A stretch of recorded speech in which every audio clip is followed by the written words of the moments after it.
Welcome to Bringing Jesus Back into Focus, 22, I think.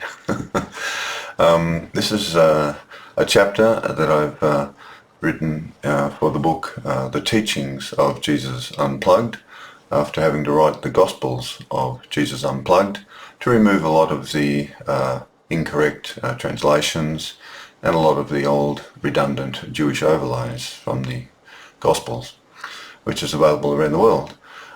This one is about the teachings and what Jesus was really saying and what he was really meaning.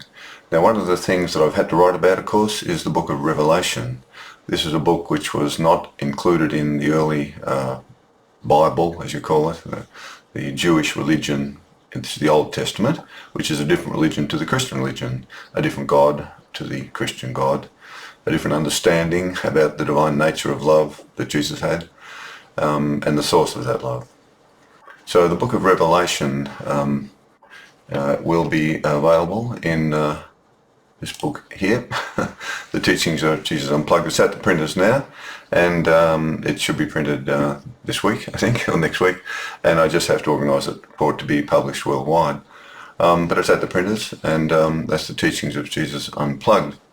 And the basic dialogue on the back of the book says, the spiritual teachings of Jesus are a universal calling to all human children to awaken into our spiritual body and true identity of love and non-violence before our dualistic body of flesh dies and returns to the earth.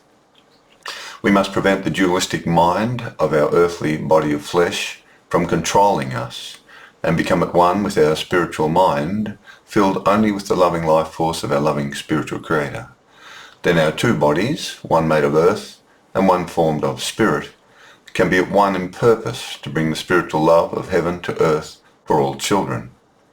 The words of Jesus can awaken and transform us. So this is the absolute reason why he taught, is to help us all become spiritual children, so that we in fact live in a healthy spiritual body of love, not one of violence and murder and slaughter, like satanic children do. For example, Hamas. For example, the Israeli army. For example, Putin and the Russian army. For example, the Ukraine army. For example, Iran. All these children are satanic children. They murder and kill other children of the divine being.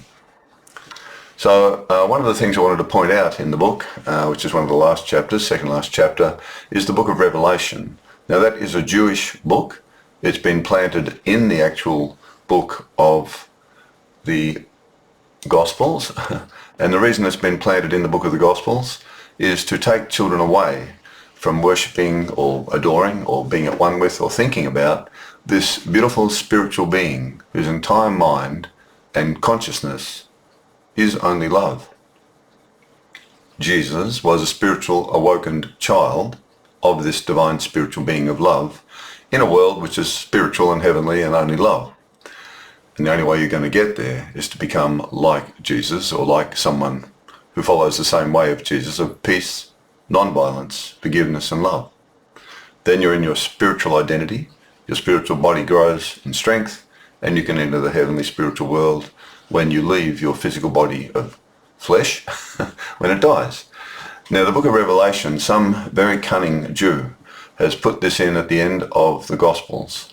And the reason it's been put in there, along with scattered references throughout the Gospels themselves, which have been falsely put in, and I can certainly prove that as well, quite easily, with two points that are made throughout the Gospels to show that Jesus' teachings have been distorted and perverted, to talk about apocalypse and end of the world and he's coming on the clouds. This book of Revelation slanders Jesus, slanders this divine, beautiful being of love. It turns Jesus into essentially a sort of a satanic figure who creates destruction and incites armies to fight and kill, sends plagues on the world, causes earthquakes and destruction. And it's literally saying that about Jesus. And it's saying that the divine being behind it all is this God of Jesus. That is to say, this book slanders the Christian God, slanders Jesus, and tries to convert Christians back into worshipping the two-headed God of the Jews. The Yahweh God has only one body but two heads. a violent, vicious, thieving, murdering war god, and then another Godhead of limited love. Jesus sliced the warhead God right off Yahweh's body and left the high love aspect, but he took it to the complete universal level. He understood love as universal, not just the chosen Jews or the chosen Christians or something. It's a universal message. We can all become children of love, whether you're a Buddhist, a Jew, a Hindu, a Christian, a Muslim, an atheist. It really doesn't matter. But you must have love, non-violence, forgiveness. They're the foundations. Then comes generosity, compassion. All the following aspects of these beautiful teachings of love flow out of that. But if you don't have love, non-violence, and compassion, forgiveness, you're not following the way to the heavenly world. You're going somewhere else.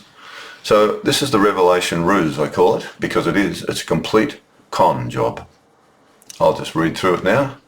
And I pray and hope that Judeo Christians who are still peddling this rubbish, this filth, I hope you stop doing it. This has nothing to do with Jesus and nothing to do with the divine source of love that he was at one with, and which we should all be at one with, because that's the only way you're going to enter the next world of this love. If you want to go there and be in a world where there's no more violence or wars or death or sickness or illness, we have to become at one with love. And I'll read through this, and you just examine this yourself and see whether this is Jesus and love, the Prince of Peace and love, and this divine source of love. Remember, he said, if you see me, Philip, you see God. That is to say, Jesus was a pacifist, non-violent, loving spiritual child. He said you have to have perfect love, otherwise you won't enter heaven. So the revelation ruse. Definition of the word ruse: something done to deceive or trick someone. The book of Revelation is an extremely well-crafted, cunning and false entry placed at the end of the new spiritual loving way of Jesus and the one loving spiritual creator to detour followers of Jesus to go back and worship the two-headed God of the Jews of war and limited love, and destroy the connection with our true loving spiritual creator in the heavenly spiritual world of love. It slanders Jesus and the divine pure source of love he was at one with and wants us all to be at one with. Also, as her spiritual children of love on earth, I always advise every single Christian and follower of Jesus to rip it out and burn it. Its intent is pure evil. Let's look at it historically. Most theological scholars agree that the Greek style of writing seen in the Revelation ruse is not the same style, I repeat, it's not the same style, used in the Gospel of John. They also point out that Revelation focuses on judgment and divine wrath of God and Jesus destroying children's lives, which is the opposite of the Jesus teaching of forgiveness and love and the description Jesus gave of the living source and creator of the pure love he was at one with. They are two completely different authors. You can't even compare the mystical beauty of some of the dialogues written about Jesus in John on love with this load of dark, judgmental, revengeful and violent evil associated with the Jewish war god, not the living spiritual creator of Jesus. This is a Jewish war god book. In the 3rd century, Alexandrian Bishop Dionysius stated, the Alexandrian bishop, by the phraseology also we can measure the difference between the Gospels and Epistle and Revelation. The first two are written not only without any blunders in the use of the Greek, but with remarkable skill regarding diction, logical thought and orderly expression. He's saying the Gospel of John, you just can't compare it with this load of rubbish. Gaius, in the 3rd century, believed Revelation to be a fabrication by Cerinthus, who, by means of revelations, which he pretends were written by a great apostle, brings before us marvelous things which he falsely claims were shown to him by angels. And he says that after the resurrection, the kingdom of Christ will be set up on earth. And Gaius completely rips it apart. He says this is just a total fake. Marcion was a Christian theologian in the late 1st and early 2nd century. He completely rejected the Revelation book as being a book representing the jealous Old Testament Jewish God who demanded obedience and punishes mankind for disobeying his laws through causing them to suffer and die. Whereas Marcion correctly saw the loving spiritual creator of Jesus as being a completely different, universal divine being of compassion and love who looks upon mankind with benevolence and mercy. Marcion was right. Eusebius, an early Christian leader in the 2nd and 3rd century, labelled the book as questionable and most likely not written by the Gospel of John author, but did not condemn it outright. Other early church leaders influenced by the Constantine factor, who killed in the name of Jesus and our loving creator, which led to the early church leaders converting Christians into Jewish Christians, agreed to include the Revelation book. So these corrupt early church leaders said, oh yeah, okay, that sounds like the Jewish God that we're now going to get everyone to worship. This obviously boosted their corruption to convert pacifist Christians back into the dualistic Jewish Christians who can kill their enemies like the Jews instead of loving their enemies like Jesus taught us to do. It is a very corrupting book. The Revelation ruse was reluctantly accepted into the Bible canon around 397 AD at the Council of Carthage. It was reluctantly included in the Eastern Christian churches around 680 AD. Skepticism and rejection was always still present amongst true followers of Jesus, as it is today, predominantly by the Eastern churches, some of whom still refuse to acknowledge it as biblical New Testament book, as it is a Jewish Old Testament book of Daniel revised. Good on them. Martin Luther called Revelation neither apostolic nor prophetic, but under the pressure of opposition, he revised his opinion later, but could still not see Christ in it. That is, this isn't a book had anything to do with Jesus. He was saying he had to cave in to the pressure on him, peer pressure, all that sort of crap. He was right. Jesus and our loving creator are not there, but a distorted Jesus and a two-headed God of the Jews is well and truly present. No Christian should ever read this book. Origin's apocalyptic revelation. Where did that come from anyway? Who had that idea to start with?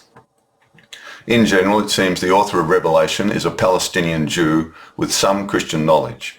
He displays a strong affinity and familiarity with the Jewish scriptures, especially Daniel, that few converts would have. The book alludes to the Old Jewish Testament 278 times, more than any other New Testament book. The extreme Jewishness of the author can also be seen in the many uses of Jewish terminology and poor Greek grammar that a Greek writer on such a topic would never produce. The apocalyptic belief of the Jews originated around the 3rd to 1st centuries BC, often mixed in with a Jewish expectation of a mighty warrior Messiah who will make Israel great again.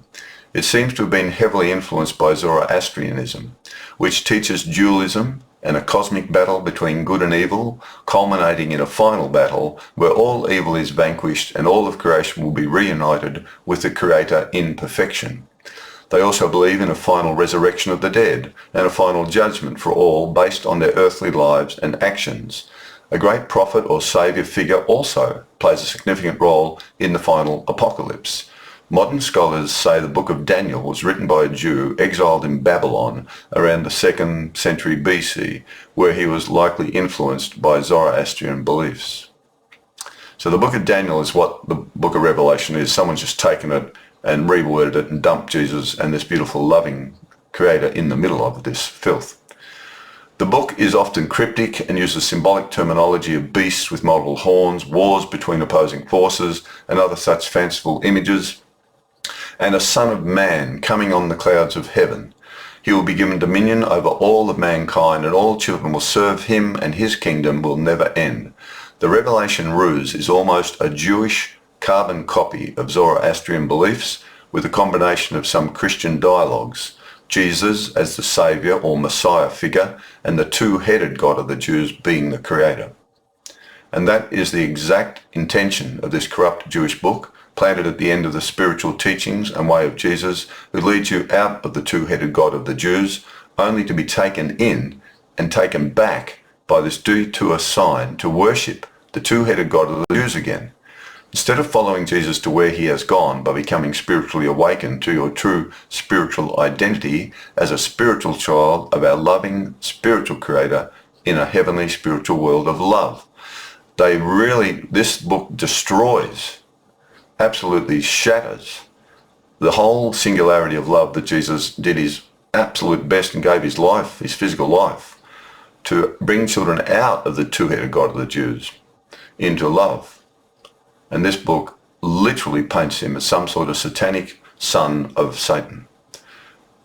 Judeo-Christians place this Jewish dialogue as a powerful overlay onto Jesus and combine this Son of Man in Daniel with the Revelation ruse where Jesus is depicted in this way at the end of the world. The term Son of Man was used in other Old Testament books as a general term to describe someone who is a simple human being. That's what it originally sort of means, which is why Jesus used it, as he was just an ordinary human being like all of us. But he underwent a spiritual awakening and realized he had another identity of a spiritual body and soul mind of love that is eternal. And love is the key word there. And then taught us how to find and awaken into it as well and go to where he is. As his last words in the Gospel of John state, follow me. The purpose of the Revelation ruse. I call the Revelation ruse one of the most cunning, evil and slanderous detour signs ever thought up to take followers of Jesus away from becoming like him through just reading his spiritual way of love, to follow him to the heavenly spiritual world. It copies Daniel's cryptic symbolic imagery and takes it to new heights of unintelligible, irrelevant, mesmerizing puzzles to spend your whole life trying to figure out and decode, wasting your time by distracting and taking you away from looking only at the spiritually transformational words of Jesus that can lead you to a loving spiritual creator in the eternal heavenly spiritual world of love. He himself said it is his words that save you. Instead, you are sucked into waiting for him to come back one day during an horrific apocalypse that he and our loving creator cause and save you, while they slaughter all the bad children, the lost sheep.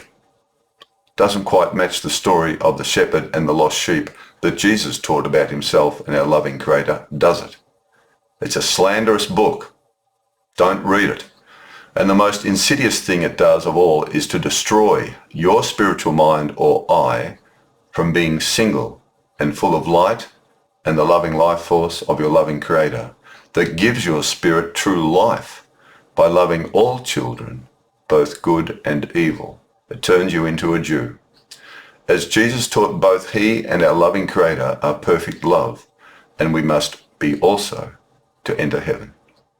But the corrupter who wrote this Revelation ruse is telling you that they are actually both dualistic and divided within themselves between loving some and hating and destroying some. And Jesus warned us all that if we are divided within ourselves, we will be filled with darkness, the exact way of the two-headed God of the Jews.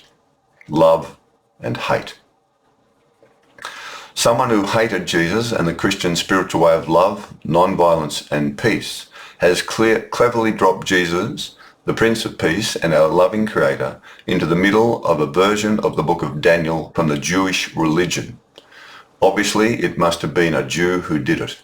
Jesus and our loving Creator have then been covered over in a cryptic, convoluted load of lies and dark distortions that are all associated with the violent, murdering Godhead of war of the Jews. He did this deliberately to convert Christians back into being Jewish Christians and shift their spiritual connection from our loving spiritual creator back to the two-headed God of the Jews of war and limited love. If they could fool Christians into believing that Jesus and our loving spiritual creator are going to slaughter the bad, evil children at the end of some mythical time, but save the chosen good children, then Jesus and our loving creator are revengeful killers and murderers, just like the perverted war god of the Jews that Jesus gave his life to bring the Jews away from and into the one loving spiritual creator. The writer has some knowledge of 7 Mediterranean Christian groups and makes out Jesus is telling him what to say to the 7 churches. He describes Jesus in 2 different ways. Firstly, as a son of man, So we know it is Jesus, because that's how Jesus referred to himself, of course. The first description says, he is clothed in a robe with a golden sash across his chest. His head and hair were like wool and as white as snow. His voice sounded like many waters, and his face was like the sun, shining in its strength. Sounds beautiful. But there's another description woven in amongst it. But there's another cunning description running inside it. His eyes were like a flame of fire, and his feet were like burnished bronze when it has been made to glow in a furnace. And out of his mouth came a sharp two-edged sword, and he has the keys to death and Hades. Well, fire, furnace, bronze feet, the keys to death and hell. I thought Satan had all that.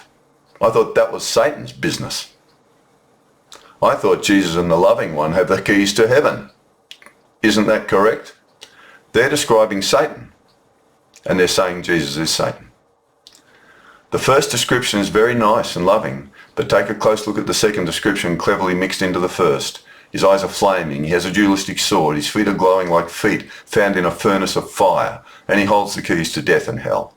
The second description is of Satan, the war god of the Jews. It is Satan who holds the keys to temptation, death, and hell, not Jesus and our loving spiritual creator who hold the keys to heaven. This person is a Jew who wants Christians to worship the war god of the Jews and sets Jesus up as the bait to convert you back into being Jewish and destroy the loving way of Jesus and our loving creator. That's what this book's all about.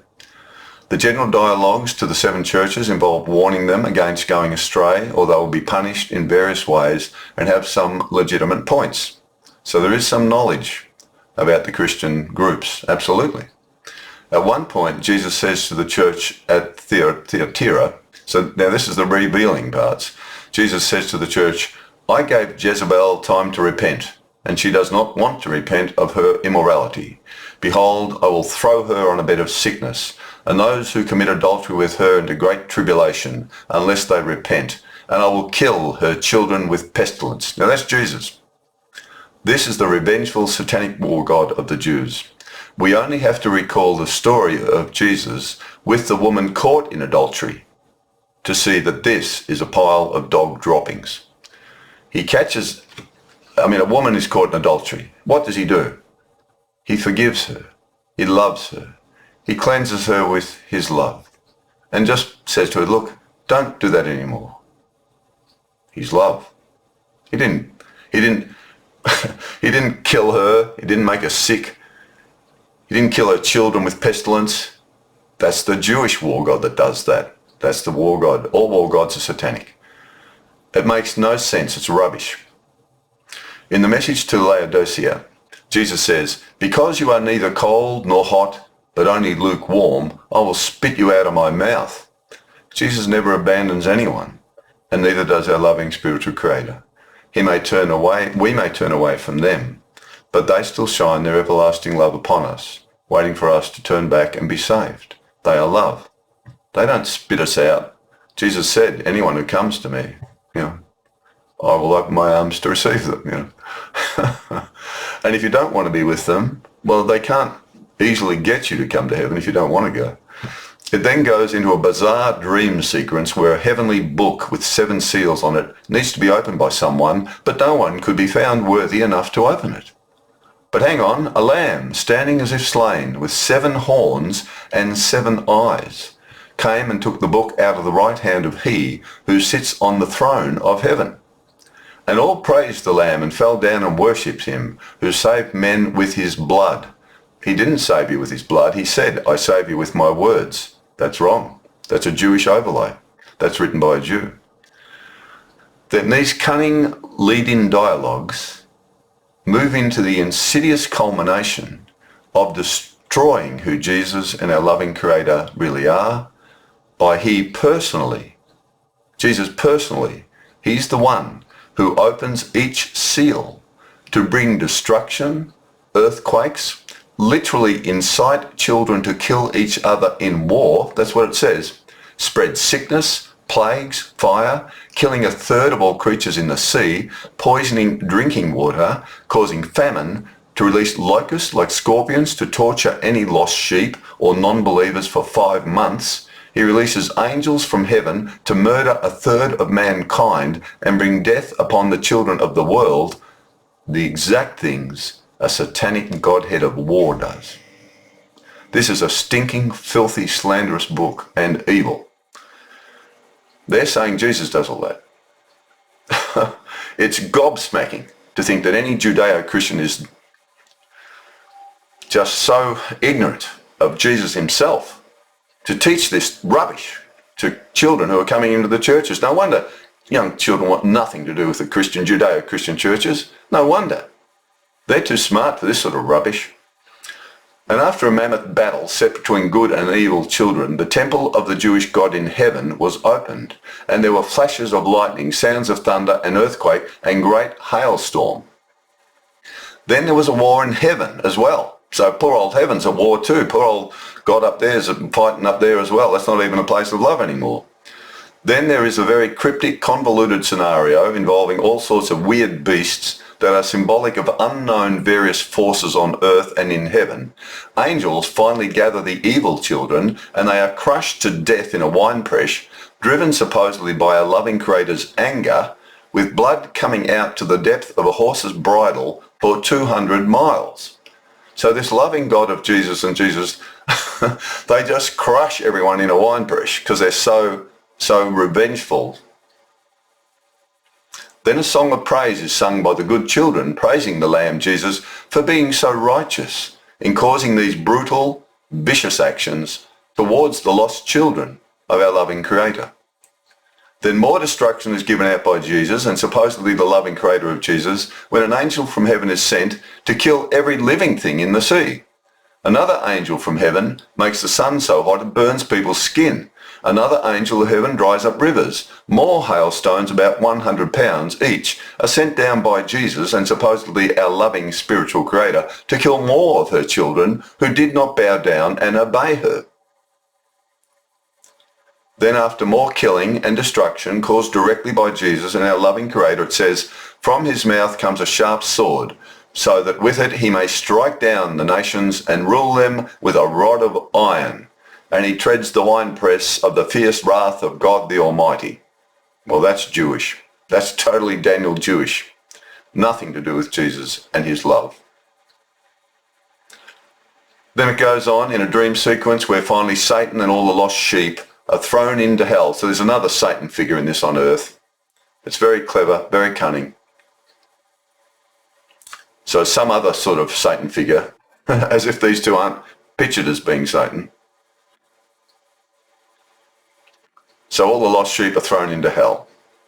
And forever. They're there forever. And that's by our loving Creator and Jesus. The lost sheep that he came to save. And at the end of the parable of the lost sheep, it actually has Jesus saying, "It's the will and intention of my loving Creator that not the least of these lost sheep should ever perish."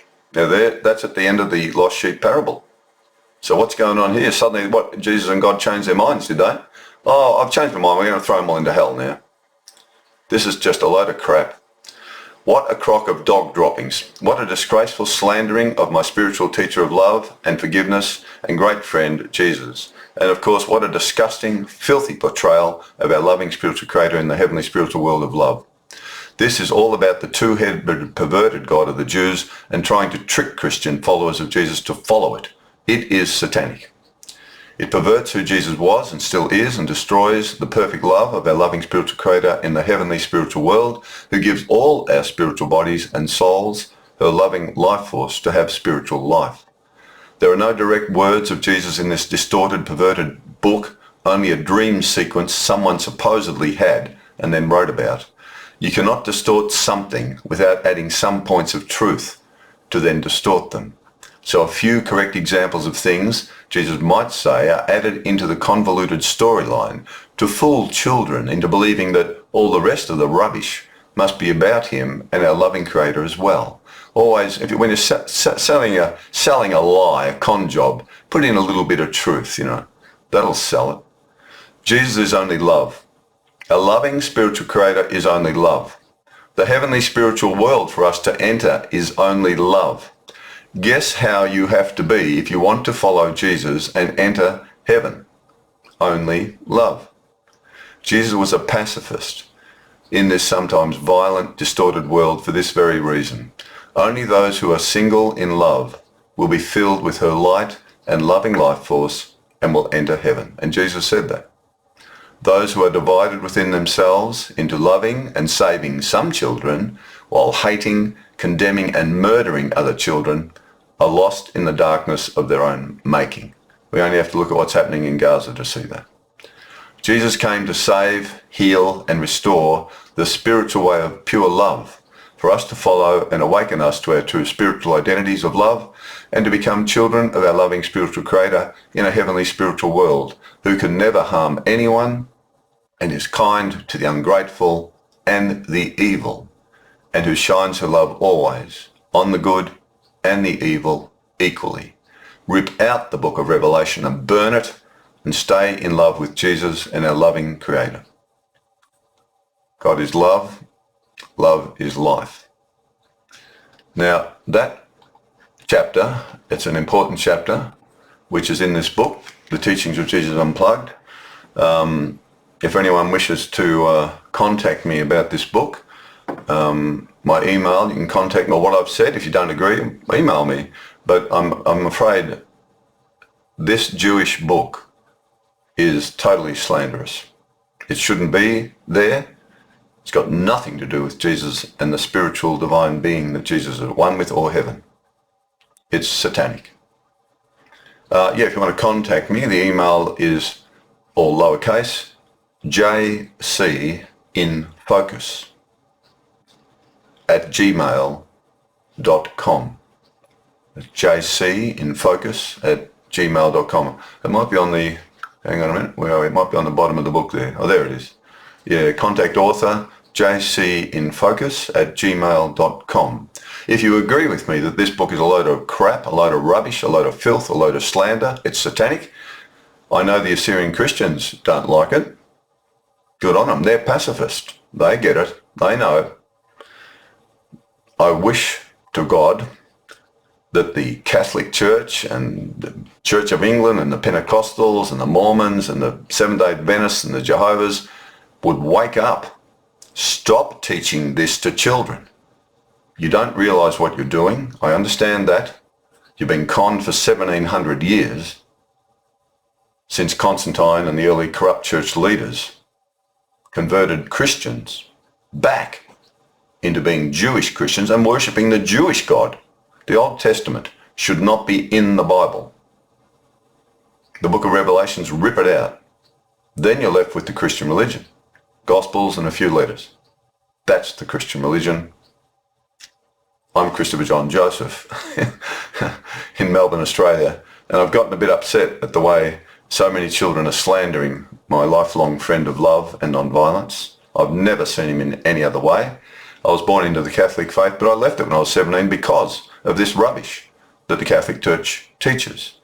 Now, these Judeo-Christian churches, they do massive amounts of wonderful charitable works around the world, all of them. Seventh-days, Jehovah's, Catholics, Pentecostals. I'm not saying that they don't do good works. What I'm saying is they should never, ever teach that this filthy rubbish and the Old Testament God is the same God as Jesus. They're wrong to do it. They're leading people astray from who God really is, or this divine source of love and spiritual life. It's love. This whole consciousness of this spiritual being that Jesus was at one with is nothing but love. Imagine a mind of this incredible spiritual creative being, and their whole mind is pure love. That's why nothing satanic can get near that God, that divine being, or in that world, because everything that's evil is a shadow figure, a false identity. True identities can come. What's your true identity? Same as Jesus.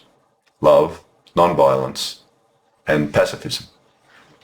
So I've just gotten so angry in these recent years studying this problem, visiting churches. I had no idea this was going on still. I just didn't realise the depth of the poisoning that they're doing.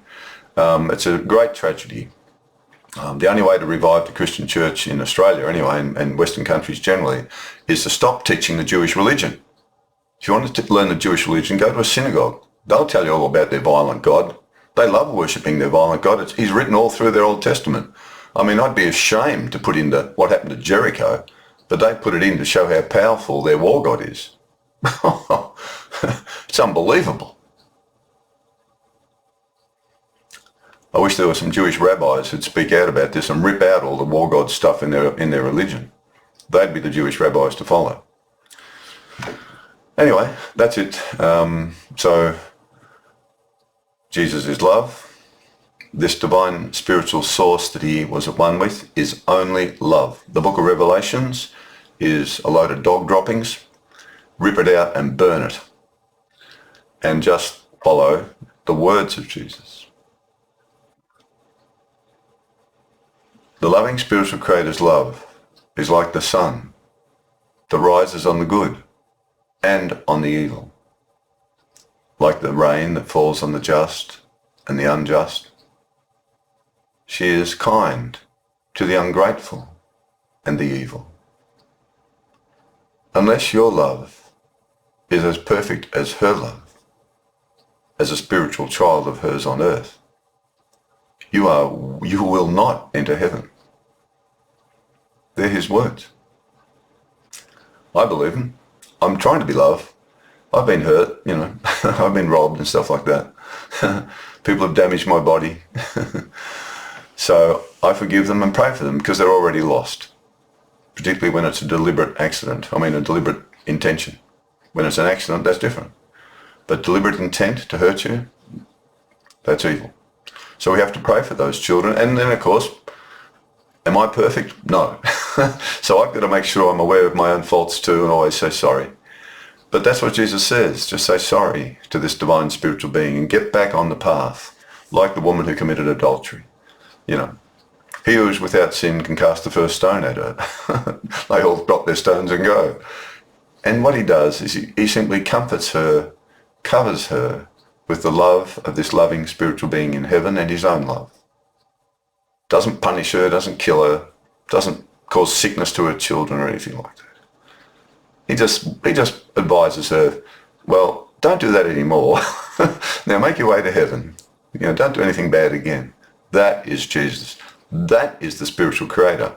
But if you don't become perfect love and you become divided, Jews killing Muslims, Muslims killing Jews, Russians killing Ukrainians, Ukrainians killing Russians, sorry, you won't front up to heaven with a gun or a bomb or a drone in your hand and think you're going to get in.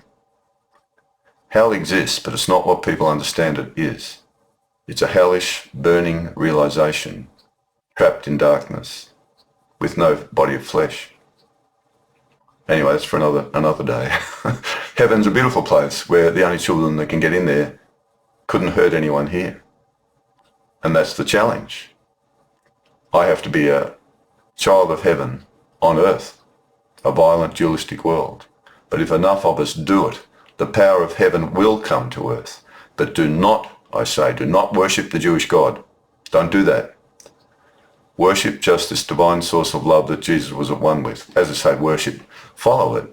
Think about this beautiful spiritual being and creator, whose entire being is only love, and become a child of that spiritual being of love, or that source of love, or that world of love, or that universe of love.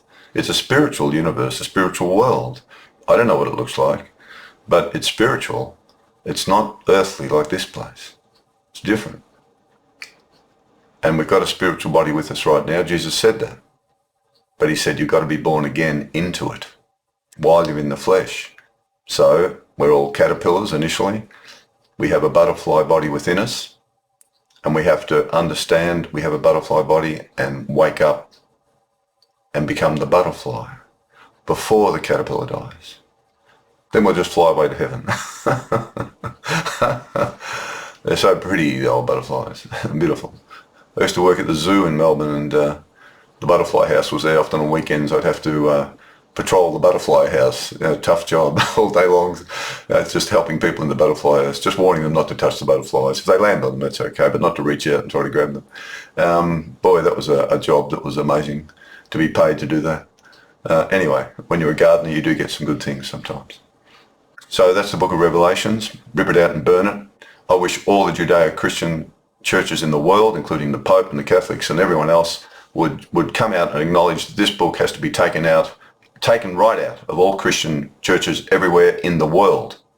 And if they fail to do it, well, I'll speak up and warn everyone about it if they won't. So that's it. That's my warning, but it's a clear warning. And they're the words. You can look them up yourself if you want to read that load of garbage, and you'll see how they slander Jesus so cunningly. They turn him into a child of Satan, and they make the God of that book Satan. And then it's just so cunning. It's a Jewish dialogue. Of course, as always, this is just my understanding, and that's all it's worth. But I'm not the only one who sees this. There's a few of us. And I pray to God, this loving spiritual being, and Jesus, that somehow they'll get these church leaders of these big church organizations to tell their church denominations, we no longer believe this book should be in the New Testament of Jesus and the loving spiritual creator. Please, everyone, we're going to create a new Bible without the Jewish Bible in it. Cut that out. Cut the Jewish Old Testament out altogether and provide churches with just the Gospels and the letters. That's the Christian religion. There's nothing else in the Bible that is. It's just that. Oh, I get a little bit angry. However, I'm trying my best to help children get out of that entanglement. I've met many people who've left the churches because of their teaching the Jewish two-headed God of the Jews is the same divine, spiritual, loving being that Jesus was at one with. That's why I got out. That's why most people leave. It's a Jewish religion. Why teach that? Why are you teaching the Jewish religion to people? Stop doing that. It's a Christian religion. The Gospels and the letters, full stop. That's it. Nothing else in the entire Bible is Christian. The rest is Jewish. I pray we all live a life of love and peace and non-violence, compassion, generosity, and no matter who you are, no matter what your religion is, even if you don't believe in anything like life after death, but you have love, forgiveness, non-violence, compassion, generosity, then you'll be in heaven. To all non-believers, I always say to them, well, if you love your family, love your neighbours, care for those in need, don't be greedy, don't worship money, even though you don't believe there's anything after death, I hope you get a pleasant surprise. Because if you have love, you'll be in a world of love. We reap what we sow. Jesus and Buddha both taught this. They were both pacifists. Jesus was, of course, until Constantine destroyed that. So that's it. I'll wish you all the best with your own view of why we're here and what it's all about. I think it's about becoming at one with love so that we can get ready to die to the flesh when it does die and leave in a healthy spiritual body full of love. If it's not full of love, and if you've used your physical body to murder and slaughter other children, so you're not even in your spiritual body anymore, then when that body dies, you're going to be in a bit of a problem, covered in dark filth. The warmongers. Okay. jcinfocus@gmail.com. Email me if you agree with me that this book should be ripped out, that it's got nothing to do with Jesus. It's not a Christian book. It's Jewish. Oh, may love be with you and me, and may we just follow love until we die. And I pray you all wake up somewhere much better. Bye for now.